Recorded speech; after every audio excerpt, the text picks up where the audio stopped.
আমার আপনার প্রতিবেশী বহু মানুষ আছে, অনেক সময় দেখবেন শাশুড়ি বৌমার উপর অত্যাচার করে, বৌমা শাশুড়ির উপর অত্যাচার করে, বৃদ্ধ বাবা মাকে অত্যাচার করে শুধু সম্পত্তি হাতানোর জন্যে।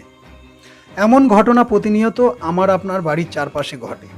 দাদা ভাইয়ের উপরে টর্চার করে ভাইয়ের সম্পত্তিটা হাতানোর জন্যে।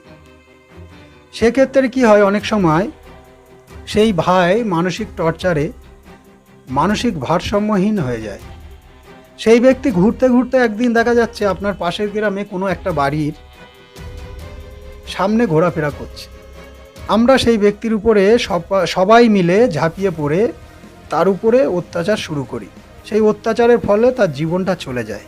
শুধুমাত্র আমার আপনার বর্বরতার শিকার হয়ে সে জীবনটা পৃথিবী থেকে চলে গেল। পুলিশ প্রশাসনের তদন্তের পরে দেখা যাচ্ছে সত্যি